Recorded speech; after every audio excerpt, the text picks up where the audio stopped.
नमः शिवाय। प्यारे भक्तों, सावन माह की शुरुआत हो चुकी है और आज मैं आप सभी को सुनाने जा रही हूँ 5 देवी माता की कथा। इन कथाओं के श्रवण से सबका कल्याण अवश्य होगा। कथा को श्रद्धा से पर संचित मन से पूरा अवश्य सुनेगा और दूसरे भक्तों के पास भी शेयर कीजिएगा। तो आइए श्रवण करते हैं कथा। तुलसी से जुड़ी एक कथा बहुत प्रचलित है। श्रीमद् देवी भागवत पुराण में इनके अवतरण की दिव्य लीला कथा भी बनाई गई है। एक बार शिव ने अपने तेज को समुद्र में फेंक दिया था। उससे एक महातेजस्वी बालक ने जन्म लिया। यह बालक आगे चलकर जालांधर के नाम से पराक्रमी दैत्य राजा बना। इसकी राजधानी का नाम जालांधर नगरी था। दैत्यराज काल नेमि की कन्या वृंदा का विवाह जालंधर से हुआ। जालंधर महाराक्षस था। अपनी सत्ता के मद में चूर उसने माता लक्ष्मी को पाने की कामना से युद्ध किया, परंतु समुद्र से ही उत्पन्न होने के कारण माता लक्ष्मी ने उसे अपने भाई के रूप में स्वीकार किया। वहां से पराजित होकर वह देवी पार्वती को पाने की लालसा से कैलाश पर्वत पर गया। भगवान देवाधिदेव शिव का ही रूप धरकर माता पार्वती के समीप गया, परंतु मां ने अपने योग बल से उसे तुरंत पहचान लिया तथा वहां से अंतर्ध्यान हो गई। देवी पार्वती ने क्रोध होकर सारा वृत्तांत भगवान विष्णु को सुनाया। जालांधर की पत्नी वृंदा अत्यंत पतिव्रता स्त्री थी। उसी के पतिव्रत धर्म की शक्ति से जालांधर ना तो मारा जाता था और ना ही पराजित होता था। इसलिए जालांधर का नाश करने के लिए वृंदा के पतिव्रत धर्म को भंग करना बहुत जरूरी था। इसी कारण भगवान विष्णु ऋषि का भेष धारण कर वन में जा पहुँचे, जहाँ वृंदा अकेली भ्रमण कर रही थी। भगवान के साथ 2 मायावी राक्षस भी थे, जिन्हें देखकर वृंदा भयभीत हो गई। ऋषि ने वृंदा के सामने पल में दोनों को भस्म कर दिया। उनकी शक्ति देखकर वृंदा ने कैलाश पर्वत पर महादेव के साथ युद्ध कर रहे अपने पति जालंधर के बारे में पूछा। ऋषि ने अपनी माया जाल से 2 बानर प्रकट किए। एक बानर के हाथ में जालंधर का सिर था तथा दूसरे के हाथ में धर। अपने पति की यह दशा देखकर वृंदा मूर्छित होकर गिर पड़ी। होश में आने पर उन्होंने ऋषि रूपी भगवान विष्णु से विनती की कि वह उसके पति को जीवित करे। भगवान ने अपनी माया से पुनः जालंधर का सिर धड़ से जोड़ दिया, परंतु स्वयं भी वह उसी शरीर में प्रवेश कर गए। वृंदा को इस छल का जरा आभास न हुआ। जालंधर बने भगवान के साथ वृंदा पतिव्रता का व्यवहार करने लगी, जिससे उसका अस्तित्व भंग हो गया। ऐसे होते ही वृंदा का पति जालंधर युद्ध में हार गया। इस सारी लीला का जब वृंदा को पता चला तो उसने क्रोध होकर भगवान विष्णु को शीला होने का श्राप दे दिया तथा स्वयं सती हो गई। जहाँ वृंदा भस्म हुई वहाँ तुलसी का पौधा उगा। भगवान विष्णु ने वृंदा से कहा, हे वृंदा, तुम अपने अस्तित्व के कारण मुझे लक्ष्मी से भी अधिक प्रिय हो गई हो। अब तुम तुलसी के रूप में सदा मेरे साथ रहोगी। जो मनुष्य भी मेरे शालिग्राम रूप के साथ तुलसी का विवाह करेगा, उसे इस लोक और परलोक में विपुल यश प्राप्त होगा। जिस घर में तुलसी होती है वहाँ यम के दूत भी असमय नहीं जा सकते। गंगा व नर्मदा के जल में स्नान तथा तुलसी का पूजन बराबर माना जाता है। चाहे मनुष्य कितना भी पापी क्यों न हो, मृत्यु के समय जिसके प्राण मंजरी रहित तुलसी और गंगा जल मुख में रखकर निकल जाते हैं, वह पापों से मुक्त होकर वैकुंठ धाम को प्राप्त होता है। जो मनुष्य तुलसी व आंवले की छाया में अपने पितरों का श्राद्ध करता है, उसके पितर मोक्ष को प्राप्त हो जाते हैं। उसी दैत्य जालंधर की यह भूमि जालंधर नाम से विख्यात है। सती वृंदा का मंदिर मोहल्ला कोट किशनचंद में स्थित है। कहते हैं इस स्थान पर एक प्राचीन गुफा थी जो सीधी हरिद्वार तक जाती थी। प्रेम से बोलिए जय श्री हरि। तुलसी मैया की जय। दक्ष प्रजापति की सभी पुत्रियां गुणवंती थी, फिर भी दक्ष के मन में संतोष नहीं था। वे चाहते थे उनके घर में एक ऐसी पुत्री का जन्म हो जो सर्वशक्ति संपन्न हो एवं सर्व विजयिनी हो। अतः दक्ष एक ऐसी ही पुत्री के लिए तप करने लगा।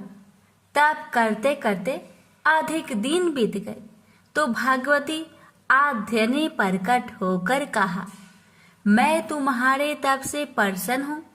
तुम किस कारण तप कर रहे हो?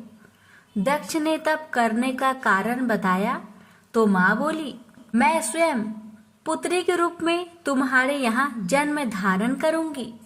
मेरा नाम सती होगा। मैं सती के रूप में जन्म लेकर अपनी लीलाओं का विस्तार करूंगी। फलतः भगवती आद्य ने सती रूप में दक्ष के यहाँ जन्म लिया। सती दक्ष की सभी पुत्रियों में सबसे अलौकिक थी।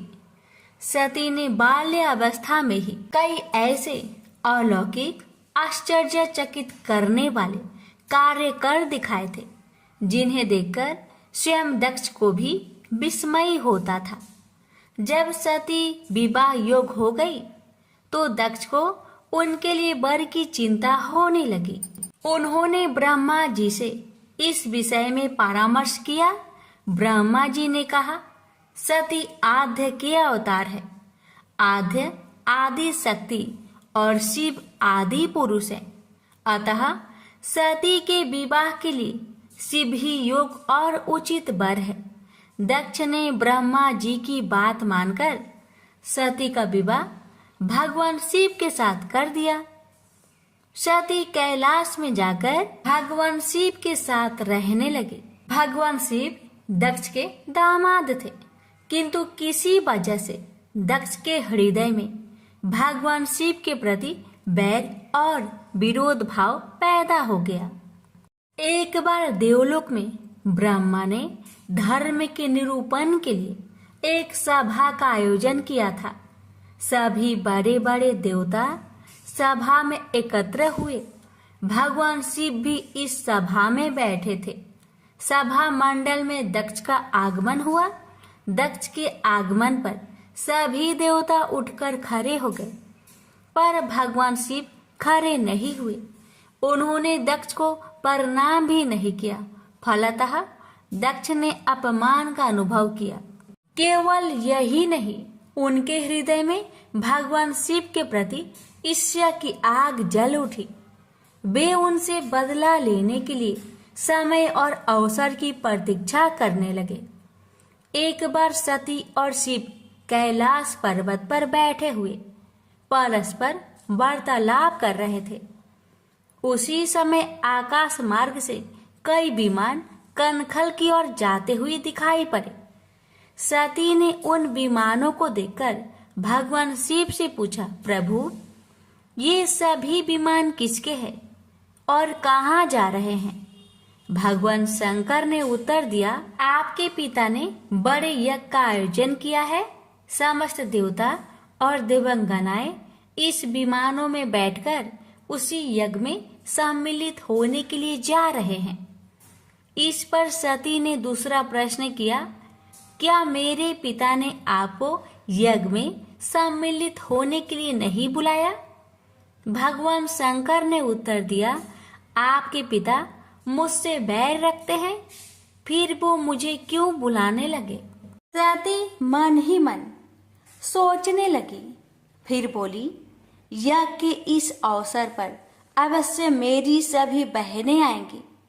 उनसे मिले हुए बहुत दिन हो गए। यदि आपकी अनुमति हो तो मैं भी अपने पिता के घर जाना चाहती हूँ। यज्ञ में सम्मिलित हो लूंगी और बहनों से भी मिलने का सुअवसर मिलेगा। भगवान शिव ने उत्तर दिया, इस समय वहां जाना उचित नहीं होगा। आपके पिता मुझसे बैर रखते हैं। हो सकता है वे आपका भी अपमान करे। बिना बुलाए किसी के घर जाना उचित नहीं होता है। इस पर सती ने प्रश्न किया, ऐसा क्यों? भगवान शिव ने उत्तर दिया, विवाहित लड़की को बिना बुलाए पिता के घर नहीं जाना चाहिए, क्योंकि विवाह हो जाने पर लड़की अपने पति की हो जाती है। पिता के घर से उसका संबंध टूट जाता है।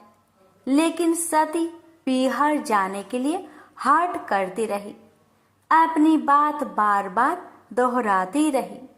उनकी इच्छा देखकर भगवान शिव ने पीहर जाने की अनुमति दे दी। उनके साथ अपना एक गण भी साथ में भेज दिया। उस गण का नाम वीरभद्र था।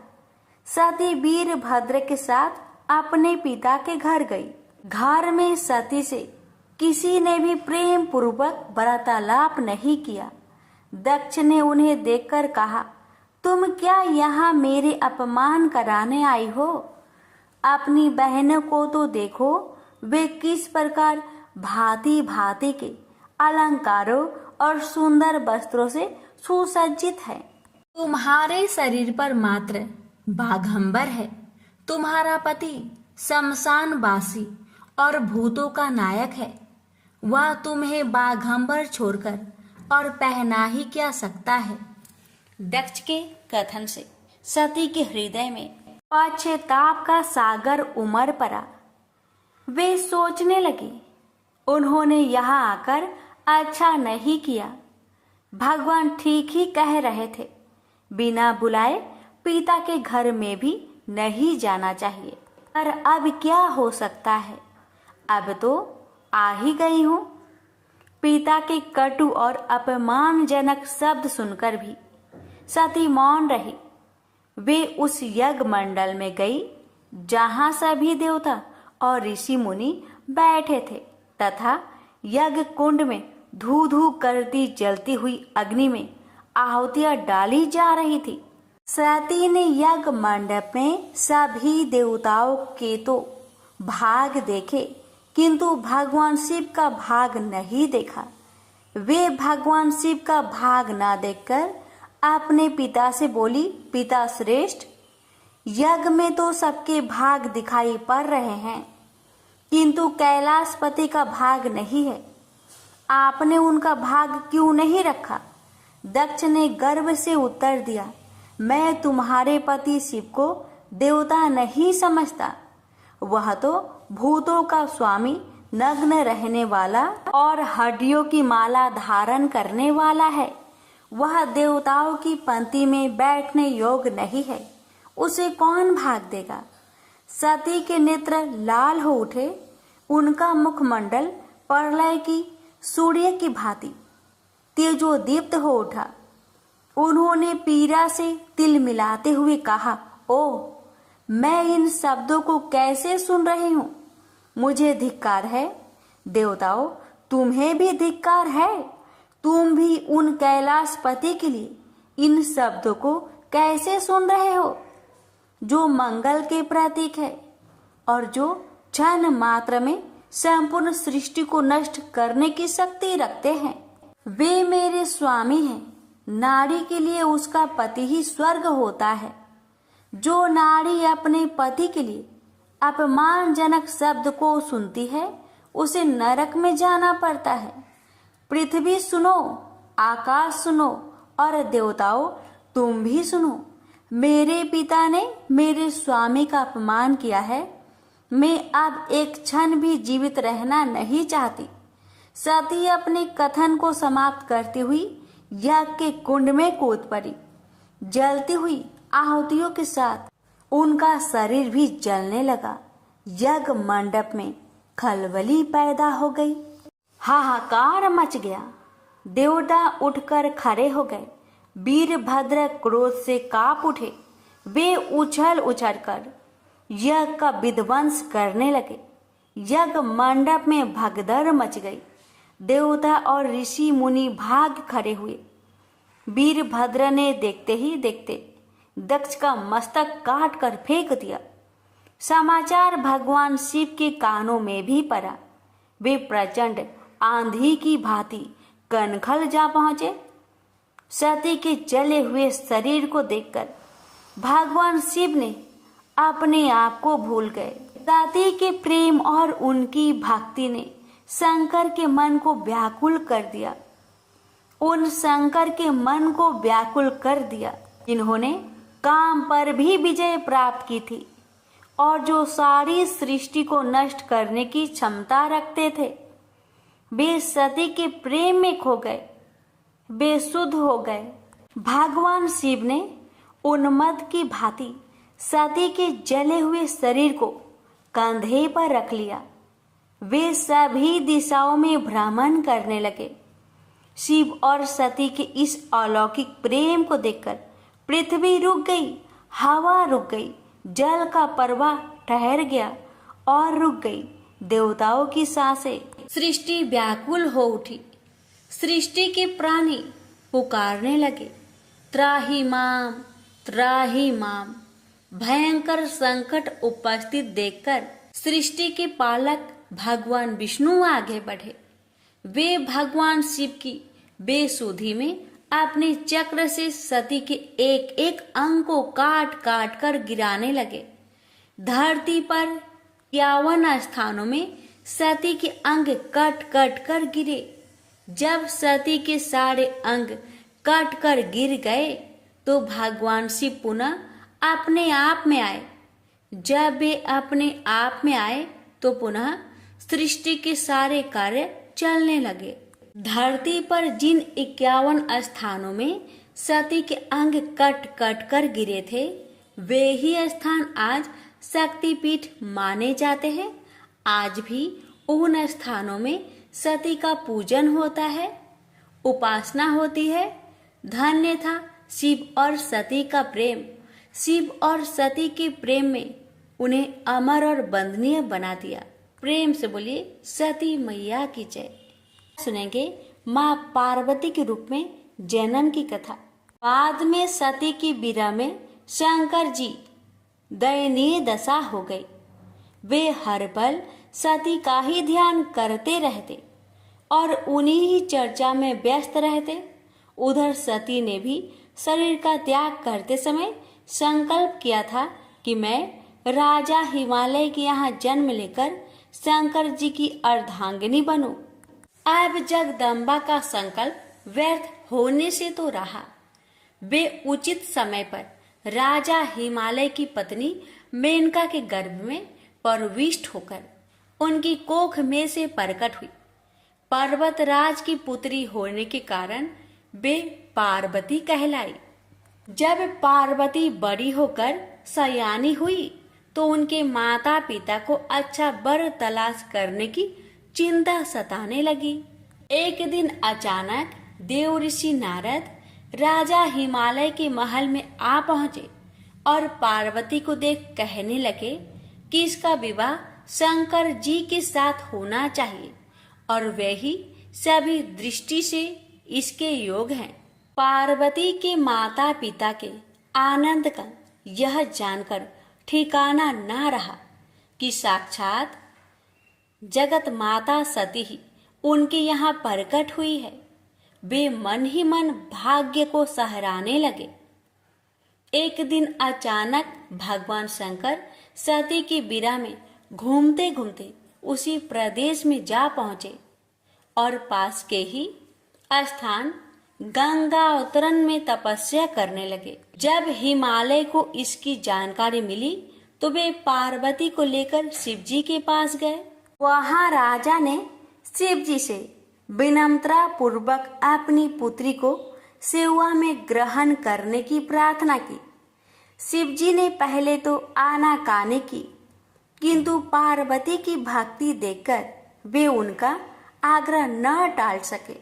शिव जी से अनुमति मिलने के बाद तो पार्वती प्रतिदिन अपनी सखियों को साथ ले उनकी सेवा करने लगी। पार्वती हमेशा इस बात का सदा ध्यान रखती थी कि शिव जी को किसी भी प्रकार का कष्ट ना हो। वे हमेशा उनके चरण धोकर चरणोदक ग्रहण करती और षोडशोपचार से पूजा करती। इसी तरह पार्वती को भगवान शंकर की सेवा करते दीर्घ समय व्यतीत हो गया, किंतु पार्वती जैसी सुंदर बला से इस प्रकार एकांत में सेवा लेते रहने पर भी शंकर के मन में कभी विकार नहीं हुआ। वे सदा अपनी समाधि में ही निश्चल रहते। उधर देवताओं को तारक नाम का असुर बड़ा त्रास देने लगा।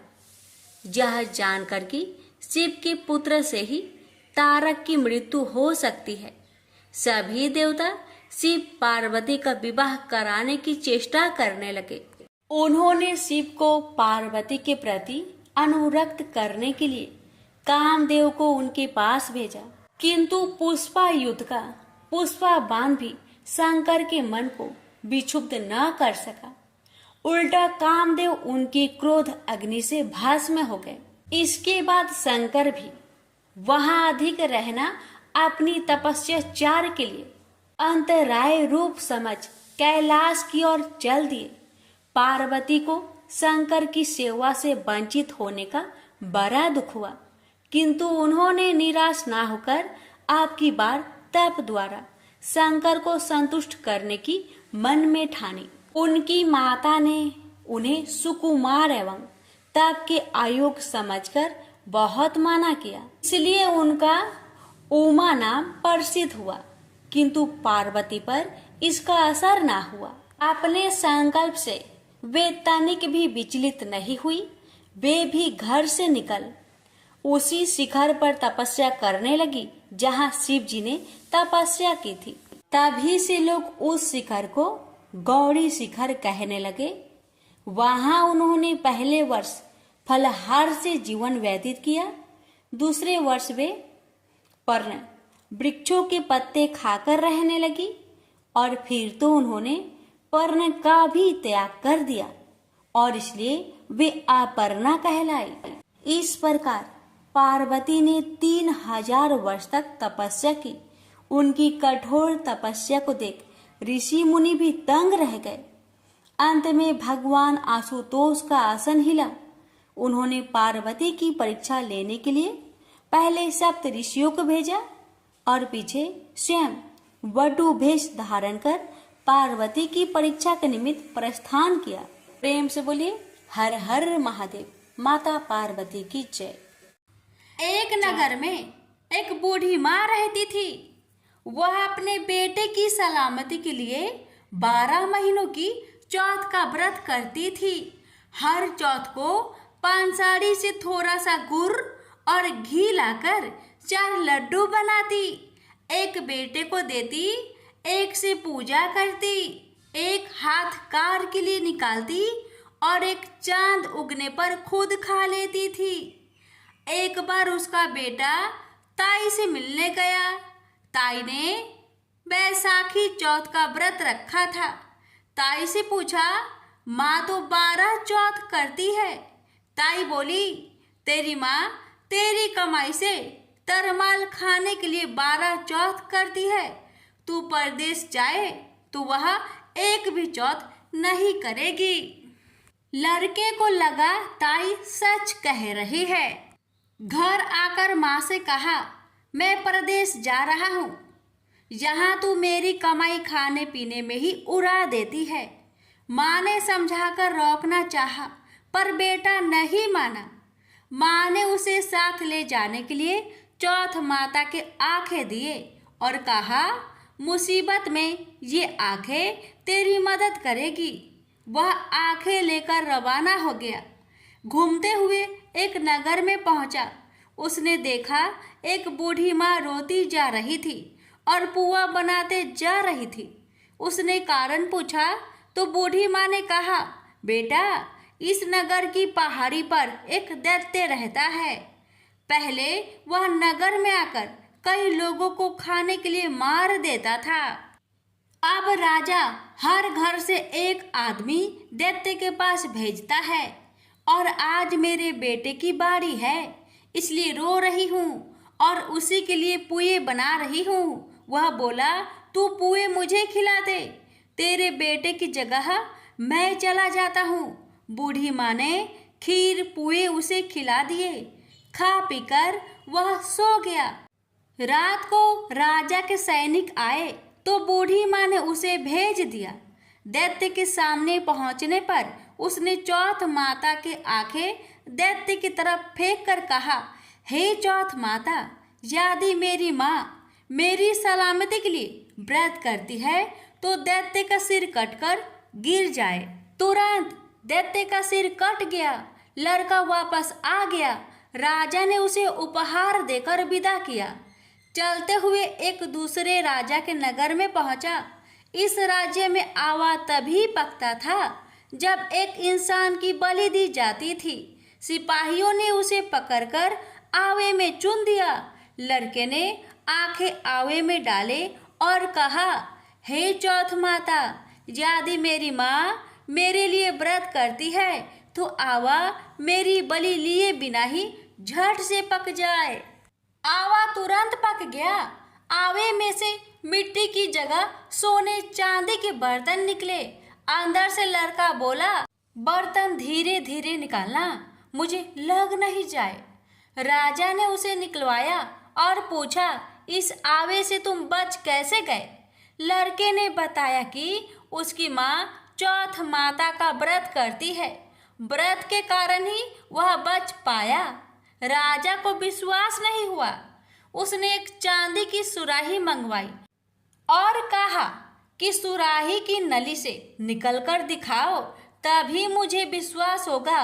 लड़के ने चौथ माता को याद करके आंखें सुराही में डाले और कहा, मैं भंवरा बनूं, सुराही से निकलूं। लड़का भंवरा बनकर सुराही से निकल गया।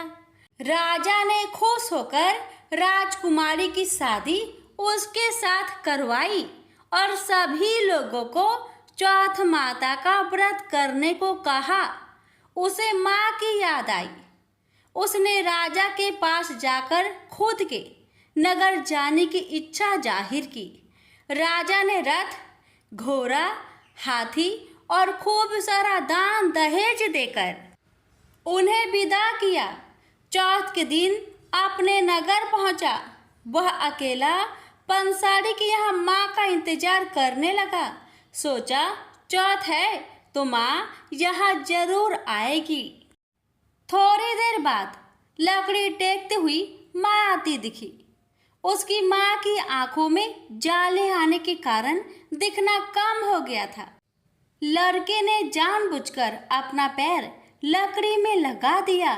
कहने लगा, बल रे पूत काती, मेरे पैर को लगा दी।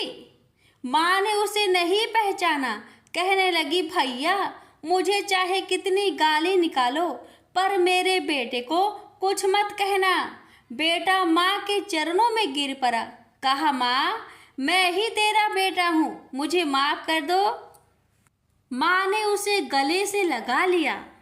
नगर के लोगों ने विश्वास नहीं किया कि वह उसी का बेटा है। बूढ़ी माँ ने चौथ माता को याद करके कहा, हे चौथ माता, यदि मैं अपने बेटे के लिए व्रत करती हूँ तो मेरे स्तन में दूध भर जाए और उसकी धार मेरे बेटे के मुंह में गिरे। माँ के स्तन से दूध की धार निकलकर बेटे के मुंह में गिरने लगी। लोग चौथ माता की जय जयकार करने लगे।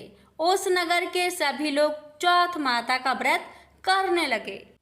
हे चौथ माता, जैसे बूढ़ी माँ और उसके बेटे की सहायता की, वैसे हमारी भी करना।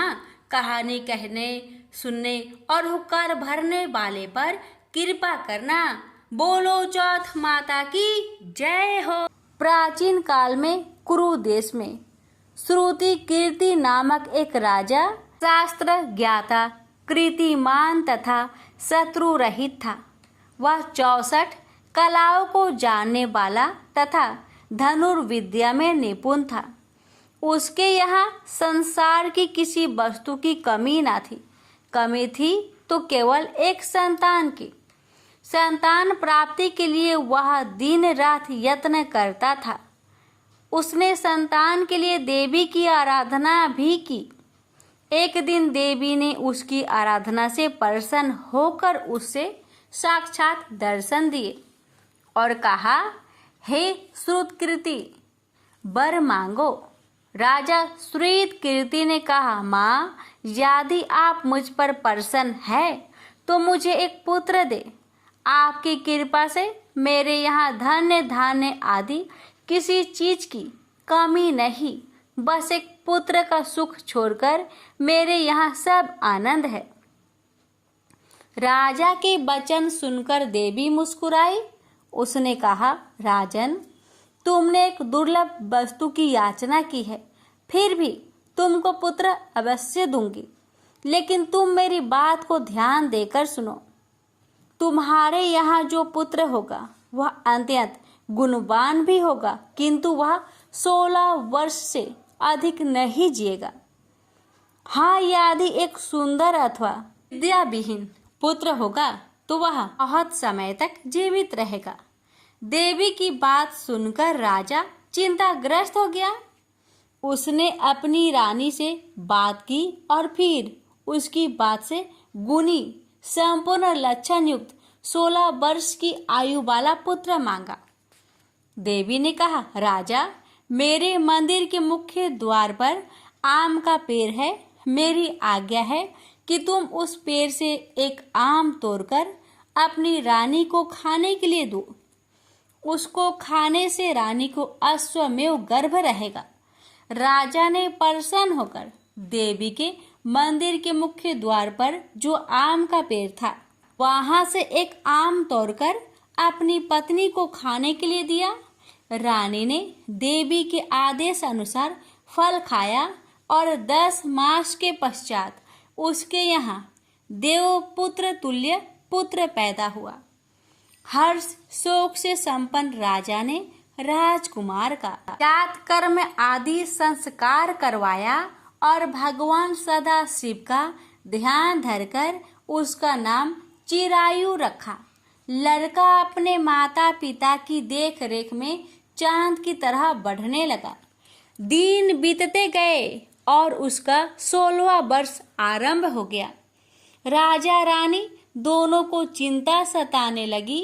राजा ने सोचा, मैंने यह पुत्र बड़े कष्ट से प्राप्त किया है।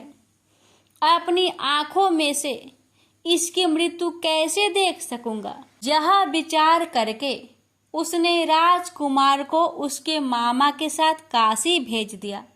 जाने के समय रानी ने अपने भाई से कहा, तुम कार्पटिक वेश धारण करके राजकुमार को काशी ले जाओ। मैंने इसके जन्म से पूर्व भगवान श्री सदाशिव से प्रार्थना की थी, हे प्रभु, पुत्र प्राप्ति पर मैं उसे जगतपति की यात्रा के लिए भेजूंगी। तुम इसको इस समय काशी ले जाओ कि देह प्राण की रक्षा करना। रानी का भाई अपनी बहन की बात सुनकर भांजे को साथ लेकर काशी चला गया। कई दिन की यात्रा के पश्चात वह आनंद नगर पहुंचा। वहां पर बीरसेन नामक राजा राज्य करता था, जो शास्त्र ज्ञाता, कीर्तिमान तथा शत्रु रहित था। उस राजा की कन्या मंगल गौरी अपने रूप लावण्य के कारण चहु और प्रसिद्ध थी। मानो वह राजकुमारी आकाश की चांद की तुलना में धरती का चांद थी। इस समय राजकुमार चिरायु तथा उसका मामा आनंद नगर में शहर से बाहर के शाही बगीचे में पहुंचे। उस समय राजकुमारी मंगल गौरी अपनी सखी सहेलियों के साथ खेल रही थी।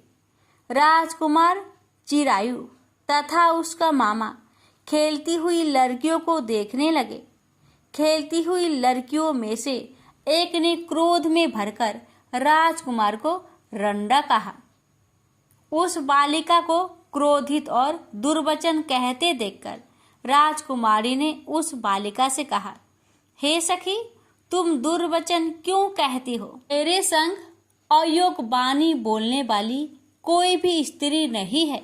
देखो, मंगला गौरी के प्रसाद एवं मंगला गौरी व्रत के प्रभाव से मेरे हाथ से जिसके माथे पर चावल गिर जाए उसके साथ मेरा विवाह हो जाने पर यदि वह थोड़ी आयु वाला है तो भी चिरायु हो जाएगा।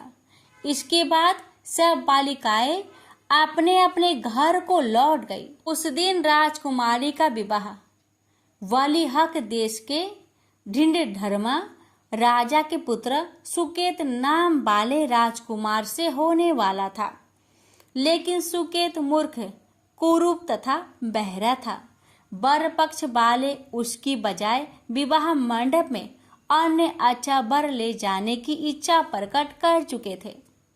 विवाह के पश्चात सुकेत के बजाय प्रस्तुत वर को भगा दिया जाएगा और सुकेतु बालिहक देश को अपनी पत्नी को लेकर लौट जाएगा। ऐसा विचार करके वर पक्ष के कुछ आदमी चिरायु के पास जाकर उसके मामा से कहने लगे, यह बालक तुम हमें दे दो, इसके द्वारा हमारा कार्य सिद्ध होने वाला है। इस भूमि पर परोपकार जैसा अन्य कोई धर्म नहीं है। उन लोगों की बात सुनकर चिरायु का मामा प्रसन्न हो गया, क्योंकि वह बगीचे में मंगल गौरी की बात सुन चुका था। उसने वर पक्ष वालों से कहा, आप लोग इस लड़के को क्यों चाहते हैं? विवाह के लिए वस्त्र, गहने आदि तो मांगे जा सकते हैं, लेकिन कोई वर थोड़े ही मांगा जाता है। फिर भी मैं आपकी बात रखता हुआ लड़का आपको दे रहा हूँ। वर पक्षी जन राजकुमार चिरायु को विवाह मंडप में ले गए और विवाह कार्य सिद्ध हो गया। जब सप्तपदी आदि कार्य होने के बाद रात में राजकुमार मंगल गौरी के साथ सोया ही उसका 16वां वर्ष समाप्त हो रहा था। ठीक उसी समय काल सांप के रूप में वहां आया। संयोगवश उसी समय राजकुमारी की नींद खुल गई और वह सांप को देखकर मारे भय के कांपने लगी। फिर उसने भय त्याग कर सांप की पूजा की, पीने के लिए उसे बहुत सा दूध दिया, प्रार्थना की, दिन बानी से उसकी स्तुति की। मंगल गौरी ने कहा, मैं उत्तम व्रत करूंगी, मेरे पतिदेव जीवित हो जाए और चिरंजीवी हो। देखते ही देखते सांप कमंडल में प्रवेश कर गया। अपनी कुछ की चोली से राजकुमारी ने कमंडल का मुख बांध दिया। उस समय राजकुमार अपने शरीर के अंगों को ऐंठते हुए जाकर उठकर बैठ गया। उसने राजकुमारी से कहा, मुझे बहुत भूख लगी है। राजकुमारी ने माता के समीप जाकर लड्डू आदि लाकर राजकुमार को खाने के लिए दिए। राजकुमार ने प्रसन्न होकर भोजन किया। हाथ धोते समय उसके हाथ से अंगूठी गिर गई। वह पान खाकर दोबारा सो गया। उसके सोने के बाद राजकुमारी कमंडल को बाहर फेंकने के लिए गई, लेकिन विधि के विधान से बाहर जाते समय चमकते हुए हार की चमक देखकर चकित रह गई। उसने उस घट में स्थित हार को अपने गले में पहन लिया। थोड़ी रात बाकी रहने पर चिरायु का मामा आकर उसे ले गया। चिरायु के जाने के बाद वर पक्षी जन सुकेतु को वहां ले आए। मंगल गौरी ने जब सुकेतु को देखा तो कहा, यह मेरा पति नहीं है। इस पर वर पक्षी जनों ने राजकुमारी से कहा, हे देवी, यह तुम क्या कह रही हो? यदि कोई पहचान हो तो कहो। मंगल गौरी ने कहा, रात को मेरे पति ने जो मुझे जराऊ हार दिया है, उस हार के रत्नों की सुंदरता यह बताए, यह कोई अन्य ही है। रात्रि में अम्र सेचन के समय मेरे पति का केसरयुक्त पद मेरी जांग में लगा हुआ है। सब लोग उसे देखो। रात के समय मेरे पति और मेरे पति के बीच जो बातचीत हुई है और हमने क्या भोजन किया था, ये भी बतलाए, तो यह मेरा पति होगा। मंगल गौरी की बात सुनकर और पछिए जनों ने कहा, ठीक है, लेकिन सुकेतु उपरोक्त प्रश्नों में से किसी एक का भी उत्तर नहीं दे सका। इस पर कन्या पक्ष वालों ने उसके साथ राजकुमारी को भेजने से इनकार कर दिया और वर पछिए जन अपना सा मुंह लेकर जैसे आए थे वैसे ही लौट गए। मंगल गौरी के पिता महाराजा वीरसेन ने प्रसन्न होकर एक महान यज्ञ रचाया। उसने ये भी सुना कि वर पछिए जन किस प्रकार अपने कुरूप राजकुमार के बजाय किसी अन्य सुंदर युवक को विवाह के मंडप में ले आए थे और उसके साथ मंगल गौरी का विवाह हुआ था।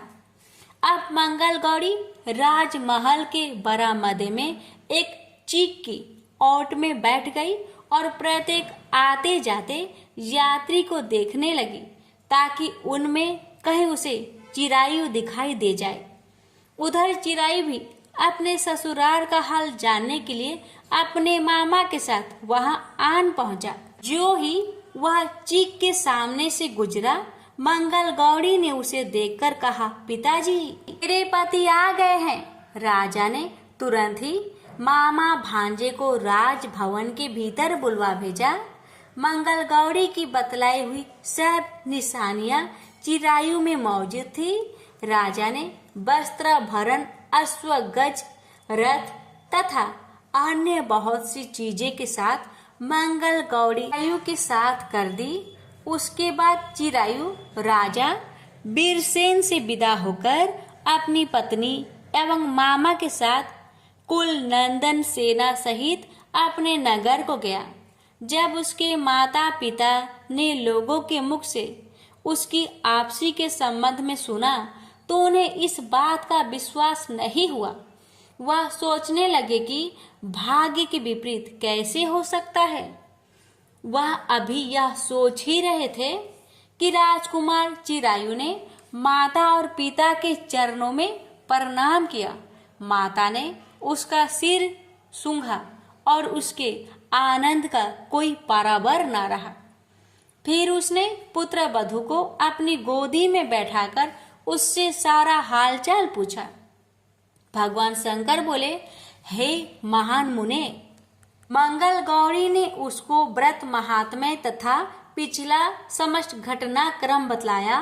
हे सनत कुमार, मंगल गौरी के कारण ही तभी से यह व्रत मंगल गौरी के नाम से प्रसिद्ध हुआ। इसे जो कोई भी सुनेगा अथवा इसका कीर्तन करेगा, उसके सभी मनोरथ सिद्ध हो जाएंगे, इसमें संशय नहीं है। श्री सूत जी बोले, हे ऋषिगण, भगवान शंकर ने सनत कुमार से इस व्रत को कहा और वह इस कार्य की सिद्धि वाले व्रत को सुनकर गदगद हो उठे। उनको इसके सुनने से परमानंद की प्राप्ति हुई। प्रेम से बोलिए हर हर महादेव।